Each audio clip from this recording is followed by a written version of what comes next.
I'm sorry, where are we from? Upper Darby. And what do we want to fund? Education. I'm sorry, what do we want to fund? Education. Next week? Now. All right.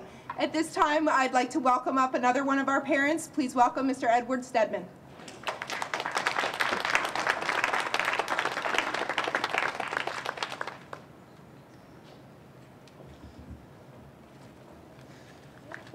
Hi, my name is Ed Stedman.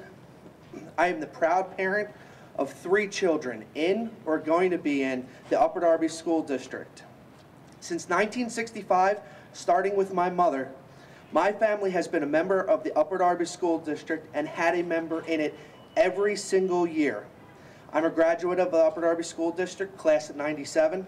My wife, class of '99. My oldest son, Eddie, my child with special needs, is destined to graduate in 2025. My middle child, Aiden, is excitedly looking forward to his time in school and destined to graduate in 2027. My youngest, Eliza, a month old, will graduate in 2031.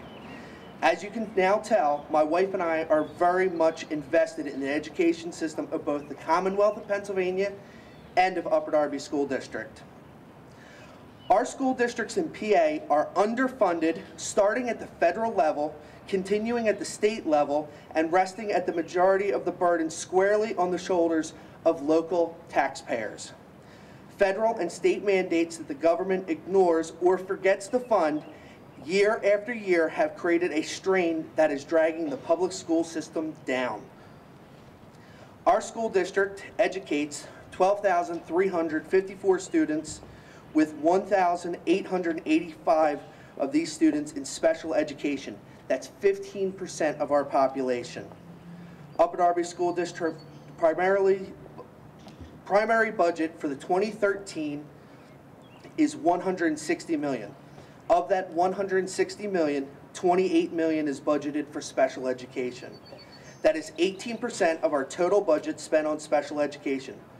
Our budget for special education has increased $4 million since the 2011-2012 budget. At the school board meeting on May 1st, 2012, Mr. Ed Smith, our Director of Business Management, stated that the Upper Darby School District spends $8,800 to educate a regular education student, compared to $19,500 spent on the average to educate a special needs student in the district. Our costs for education children with special needs continue to rise within our district. In 1965, IDEA, or the Individuals with Disabilities Education Act, was passed into law by the federal government and supported by the Commonwealth of Pennsylvania. IDEA legislation included a goal of 40% of the extra cost of inclusion of special needs children into the general education classrooms will be covered by the federal government. According to the 2002 federal budget, the government has only provided 18% of the extra cost for special education. It has been up to the state and the residents of Upper Darby Township to foot the rest of the bill. For 37 years, the federal government has not met its commitment to fully fund the law at 40% of the cost. The National Association of School Boards, in their March 29, 2012 testimony on the President's budget plan, encourages the federal government to meet its commitment to students with special needs receiving education and the resources they deserve. If the federal government kept up with their part of the bargain, funding at 40% of the special education costs of Upper Darby school districts, we would be owed $16.6 million this year alone. The state funding for special education continues to remain stagnant within Upper Darby School District. It remains at $6.8 million from the state for special education subsidies, and the 2011-2012 $6.8 million and 2012-13 state subsidy for special education is, again, $6.8 million. It provides for 0% change. That state subsidy only accounts for 4% of the entire budget of Upper Darby School District. Pennsylvania shares funding for special education that is low. Local school districts pay most of the cost.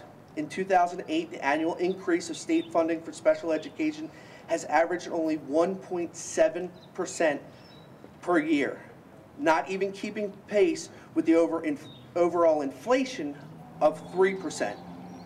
In recent years, state funding for special education has fallen behind the increase. In recent years, the state funding for special education has fallen behind state funding for basic education, receiving much smaller increases. The average annual increase over the last 6 years of the Pennsylvania state budgets has had an increase of 5% for basic education, with special education only getting 1.75%. Yet the number of students with disabilities in the state and the Upper Darby School District continues to grow. One of the problems, since 2008-2009, the state has not utilized a formula for funding special education for the districts. The state assumes that 16% of all students in each of the 501 school districts in Pennsylvania need special education services. Actual student counts are either higher or lower. It's time to rethink how we actually fund special educations within this state and to our districts. Other states have taken a charge against the lack of proper funding, adequate funding for special education. For example, in Michigan, Durant versus the Board of Education, 244 taxpayers representing 225 school districts sued the state for allegedly underfunding special education programs and services by hundreds of thousands of dollars. When the federal government mandates special education funding and does not adequately fund its own mandates, the problem gets passed on to the state. The state may also not fund the public system adequately, leaving the funding to local sources. Our local resources are tapped out, leaving us to cut programs to balance a budget. We are now taking from all students, general education and special education, to balance a budget that fully mandates required by the federal government and the state of Pennsylvania. This is a state issue, a federal issue, which affects us locally. It requires a state and federal action so that local taxpayers aren't left footing the bill, primarily through real estate taxes, for funding that should come from state and federal resources. As of Monday, this may be the start of change that we're seeing with the House Bill 2364. While this does center mainly around charter schools, this will also assist in the special education funding issue on a state level. Thank you.